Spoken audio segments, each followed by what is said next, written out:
여러분, 잠깐 상상해보세요. 5월 중순 어느 평범한 주말 오후, 냉장고를 열었더니 먹을 게 없어서 마트에 가셨어요. 장바구니를 끌고 식품 코너를 슥 둘러보다가 라면 진열대 앞에 딱 섰는데, 뭔가 이상해요. 평소엔 신라면, 칠라면, 불닭볶음면이 층층이 쌓여 있어야 할 자리가 텅 비어 있는 거예요. 그냥 한두 개 품절된 게 아니라 라면 코너 전체가 말 그대로 싹 다 사라진 거죠. 옆에 있던 직원분께 여쭤봤더니 공급이 안 들어오고 있어요 라는 말만 하고 가버려요. 포장재가 없어서 라면을 출하하지 못한다는 거예요. 이게 공상과학 소설 얘기가 아니에요. 지금 이 시각 실제로 업계에서 5월 중순을 기점으로 포장재 재고가 바닥날 수 있다는 경고가 나오고 있어요. 전문가들은 이걸 공급망 발작이라고 부르고 있죠. 몸이 갑자기 경련을 일으키듯 우리 일상과 연결된 공급망이 한순간에 마비될 수 있다는 거예요. 근데 대부분의 분들은 이 얘기를 들어도 설마 그렇게까지 들겠어? 하고 넘겨버리세요. 당연하죠. 뉴스에서도 이걸 제대로 설명해주는 데가 없거든요. 기껏해야 기름값 또 올랐습니다로 끝나는 30초짜리 리포트가 전부예요. 근데 말이에요. 지금 이 순간 월가의 큰손들은 전혀 다르게 움직이고 있어요. 그분들은 뉴스 보면서 큰일 났다 하고 무서워하는 게 아니라 오히려 이 혼란 속에서 조용히 돈을 빼서 다른 곳에 집어넣고 있거든요. 마치 태풍이 오기 직전에 안전한 항구로 배를 옮기는 것처럼요. 아니, 더 정확히 말하면 태풍이 지나간 자리에 뭐가 남을지를 미리 계산하고 그 자리에 먼저 가서 기다리는 거예요. 우리는요? 뉴스 헤드라인만 보고 쓰레기 봉투나 사재기에 둘까? 하고 계신 거고요. 이게 경제를 아는 사람과 모르는 사람의 차이예요. 같은 뉴스를 보고도 누군가는 기회를 보고 누군가는 공포만 보는 거죠. 그리고 이 차이가 결국 몇 년 뒤 자산의 차이로 그대로 이어져요. 저는 그게 너무 안타까워요. 정보를 어디서 찾아야 할지, 어떻게 해석해야 할지 몰라서 기회를 놓치는 분들이 너무 많아요. 정제가 어렵고 복잡하게 느껴지는 건 사실이지만 그렇다고 아무것도 모르고 당하고만 있을 순 없잖아요. 지금 왜 이런 일이 벌어지고 있는지, 이 상황이 우리 일상에 어떤 영향을 주는지, 그리고 진짜 선수들은 지금 어디를 보고 있는지 오늘 이 영상 하나로 전부 다 정리해드릴게요. 복잡한 경제 용어 없이 옆집 이응 얘기하듯 쉽게 풀어드릴 테니까 지금부터 딱 집중해주세요.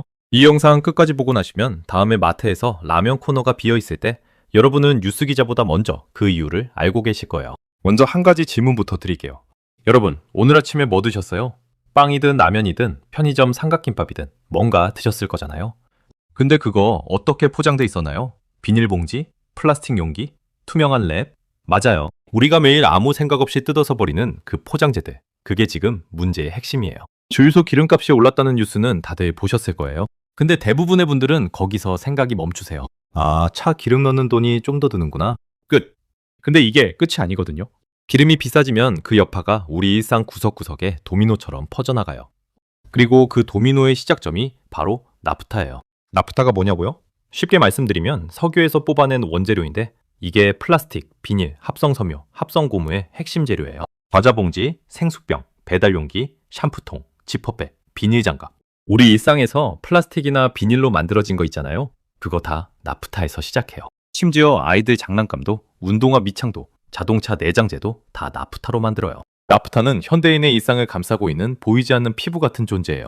근데 지금 이 나프타가 말라가고 있어요. 우리나라는 나프타의 77%를 중동에서 수입해요. 사우디아라비아, 쿠웨이트, UAE 같은 나라들이 주요 공급처예요. 근데 이 나라들에서 배에 나프타를 실어서 한국까지 오려면 반드시 호르무즈 해협이라는 좁은 물길을 지나야 해요. 호르무즈 해협이 어떤 곳이냐면 이란과 아라비아 반도 사이에 있는 아주 좁은 바닷길이에요. 폭이 가장 좁은 곳은 고작 33km밖에 안 돼요. 근데 전 세계 원유와 석유화학 제품의 약 20%가 이 좁은 길을 통해 이동해요. 말하자면 세계 에너지 공급망의 병목 지점이에요. 근데 지금 이란이랑 이스라엘 사이의 갈등이 격화되면서 이 호르무즈 해협이 사실상 위험구역이 됐어요. 이란이 미사일 쏠 수도 있다고 위협하고 실제로 주변에서 군사적 충돌이 일어나고 있거든요. 그러니 선박회사들이 어떻게 하겠어요? 위험을 감수하고 그 길로 가거나 아니면 아예 아프리카 남단 희망봉을 비행 돌아서 오거나 해야 해요. 희망봉 루트는 거리가 훨씬 더 길어지니까 운송 비용도 올라가고 시간도 2배 이상 걸리고요. 그 결과가 어떻게 되냐고요? 올해 초만 해도 나프타 가격이 톤당 595달러였어요. 근데 지금은 1100달러를 돌파했어요. 불과 몇 달 만에 거의 2배 가까이 뛴 거예요. 편의점 쓰레기 봉투 가격이 60% 넘게 오른 것도 바로 이 때문이에요. 봉투 하나 만드는 데 들어가는 원재료 값이 그만큼 올랐으니까요. 자, 그러면 국내 공장들은 어떻게 됐을까요?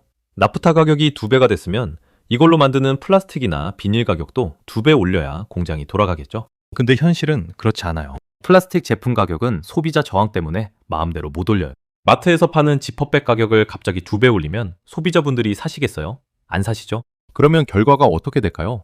원재료 값은 2배가 되는데 판매 가격은 그대로니까 공장 돌릴수록 손해예요. 팔면 팔수록 적자가 나는 구조가 된 거예요. 그래서 LG화학을 비롯한 국내 굵직한 석유화학 기업들이 내린 결론이 뭔지 아세요? 차라리 공장 세우자는 거예요. 이걸 셧다운이라고 해요. 가동을 잠시 멈추는 거예요. 돌릴수록 손해면 안 돌리는 게 낫거든요. 공장이 멈추면 인건비 같은 고정 비용은 나가지만 그래도 원재료 사다가 손해보며 파는 것보단 나으니까요. 근데 이게 얼마나 심각한 상황이냐면 지금 한국 석유화학 업계가 사상 최악의 위기라는 말이 나올 정도예요. 중국의 저가 공세에 이미 힘들었던 상황에서 원재료 가격 폭등까지 겹친 거니까요. 공장이 멈춘다는 건 그 공장에서 나오던 포장재, 용기, 필름들도 같이 멈춘다는 거예요. 공급이 줄어드는 거죠. 세 번째 폭탄이 이 중에서 사실 제일 무서워요. 황소 채찍 효과, 분리입 에펙트예요. 이게 무슨 말이냐면 황소를 때리는 채찍 있잖아요. 손잡이 쪽은 아주 살짝 흔들리는데 채찍 끝부분은 엄청나게 세게 튕겨나가잖아요. 공급망도 똑같아요. 생산지 쪽에서 아주 작은 흔들림이 생겨도 소비자 쪽 끝단에서는 그게 엄청나게 증폭된 충격으로 나타나는 거예요. 쉽게 예를 들어 드릴게요. 중동에서 긴장이 고조됐다는 뉴스가 나왔어요. 그럼 우리나라 포장재 제조업체는 혹시 모르니까 원재료 좀 더 사두자예요. 그럼 이 업체들이 평소보다 더 많이 주문해요. 그 주문을 받은 나프타 공급업체는 수요가 늘었네? 가격 올려야겠다 해요. 가격이 오르니까 또 다른 업체들이 더 오르기 전에 더 사두자 해요. 이 과정이 연쇄적으로 반복되면서 실제 수요 변화는 별로 없는데 가격과 품귀 현상은 눈덩이처럼 커져버리는 거예요. 중동에서 총 한 방 쐈더니 우리 동네 편의점 쓰레기 봉투 가격이 60% 폭등하는 연쇄 폭발. 이게 황소 채찍 효과예요. 자, 이 세 가지 폭탄이 합쳐지면 어떤 일이 일어나는지 여러분 머릿속에 팥 박히게 비유를 하나 들어드릴게요.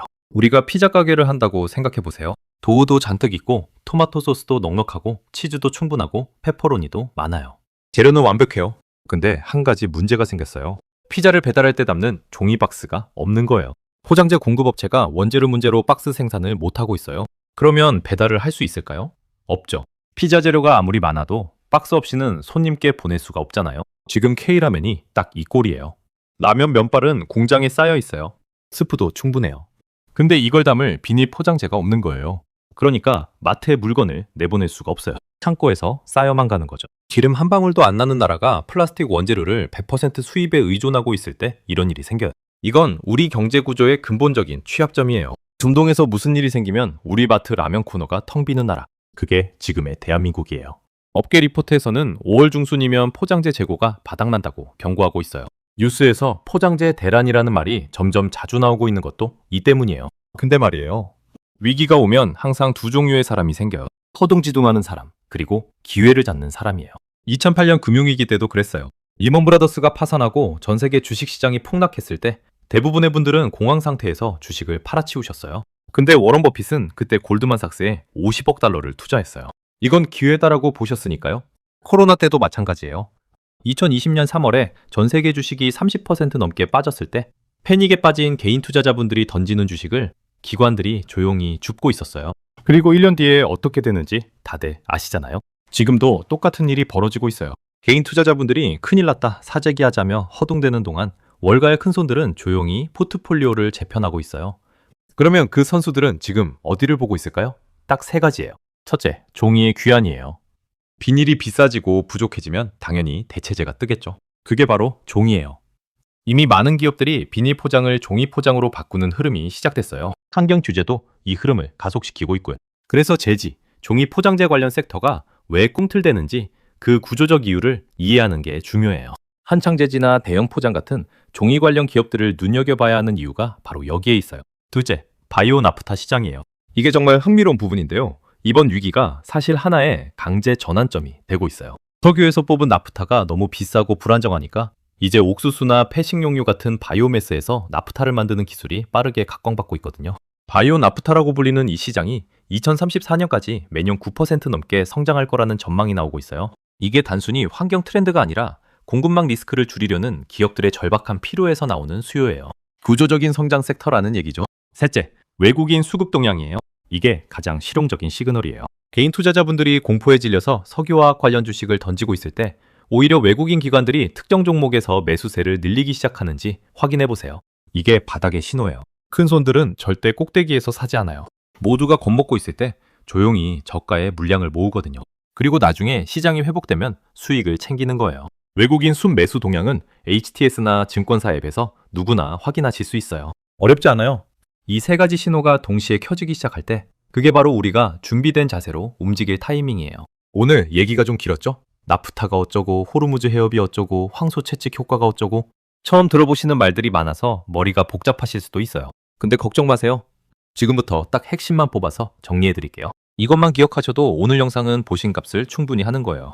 하나, 지금 벌어지고 있는 포장재 대란은 단순한 물가 상승이 아니에요. 중공지자만 리스크, 나프타 공급 충격, 국내 석유화학 셧다운, 포장재 품귀로 이어지는 구조적인 공급망 위기예요. 원인을 알면 겁먹지 않으셔도 돼요. 둘, 위기는 항상 새로운 부의 이동을 만들어요.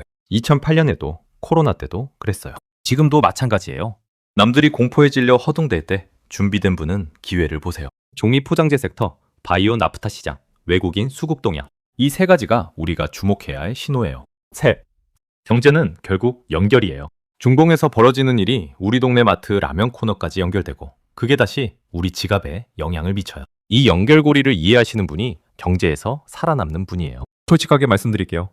오늘 이 내용 어느 신문에서도 이렇게 쉽게 풀어서 알려주는데 없어요. 정제기사는 어렵고 딱딱하게 써놓고 전문가들은 자기들끼리만 이해하는 말로 떠들어요. 그러면 결국 피해는 누가 볼까요? 정보를 접하기 어려운 평범한 분들이 보세요. 저는 그게 불공평하다고 생각해요. 경제를 안다는 게 특별한 분들만의 특권이 되면 안 돼요. 편의점 알바하시는 분도, 육아하느라 바쁘신 부모님도, 이제 막 사회에 나오신 신입사원도 자기 돈이 어떻게 움직이는지 아실 권리가 있어요. 그 연결고리를 이해하실 권리가 있어요. 그래서 뉴스믹스가 여기 있는 거예요. 어렵고 복잡한 경제 뉴스를 여러분 옆에서 같이 씹어서 소화해드리는 것. 그게 제가 이 채널을 하는 이유예요. 자, 마지막으로 딱 실용적인 얘기 하나만 더 드리고 끝낼게요. 5월 중순 포장재 재고 소진 시점이 다가오기 전에 여러분이 당장 하실 수 있는 게 뭔지 아세요? 거창한 거 없어요. 먼저 뉴스를 다르게 보세요. 앞으로 기름값 올랐다는 뉴스가 나오면 주유비 오르겠네 해서 멈추지 마세요. 나프타 가격은 어떻게 됐지? 포장재 업계는 어떤 영향 받지? 대체재는 뭐가 있지? 까지 생각을 한 단계 더 밀고 나가 보세요. 이게 경제를 보는 눈을 키우는 가장 빠른 방법이에요. 그리고 세 가지 신호를 관찰해 보세요. 종이 포장재 섹터 움직임, 바이오 나프타 관련 기업 동향, 외국인 순매수 흐름. 당장 투자를 하지 않으시더라도 이 신호들이 어떻게 움직이는지 눈으로 확인해 보시는 것만으로도 엄청난 공부가 돼요. 마지막으로 패닉하지 마세요. 5월 중순에 마트에서 라면이 없어도 쓰레기 봉투 값이 올라도 여러분은 이제 그게 왜 그런지 아시잖아요. 아는 사람은 무섭지 않아요. 구조를 이해하면 공포가 사라지고 공포가 사라지면 냉정하게 판단할 수 있어요. 그게 진짜 힘이에요. 오늘 영상 끝까지 봐주셔서 진심으로 감사해요. 쉽지 않은 내용인데 여기까지 함께 해주셨다는 것 자체가 여러분이 자신의 경제적 삶을 진지하게 생각하고 계신다는 증거예요. 그 마음가짐 하나가 1년 뒤, 3년 뒤 여러분의 상황을 완전히 다르게 만들어 드릴 거라고 저는 진심으로 믿어요. 오늘 이야기가 도움이 되셨다 싶으면 좋아요 한 번만 꾹 눌러주세요. 여러분의 좋아요 하나가 저한테는 밤새 리포트 뒤지는 원동력이 되거든요. 그리고 제가 다음에 분석해드렸으면 하는 종목이나 요즘 뉴스 보시다가 이게 뭔 소리야 싶으셨던 경제 이슈 있으시면 댓글에 편하게 남겨주세요. 하나하나 다 읽고 최대한 다음 영상 주제로 반영할게요. 뉴스믹스는. 앞으로도 복잡한 경제 뉴스를 여러분이 이해하실 수 있는 말로 바꿔서 매번 가져올 거예요. 구독이랑 알림 설정 아직 안 하신 분들은 지금 바로 해두시고 우리 다 같이 경제 흐름 읽는 사람이 되어보아요. 진짜 부자는 돈이 많은 사람이 아니라 돈의 흐름을 읽는 사람이에요. 오늘도 수고 많으셨어요. 다음 영상에서 뵐게요.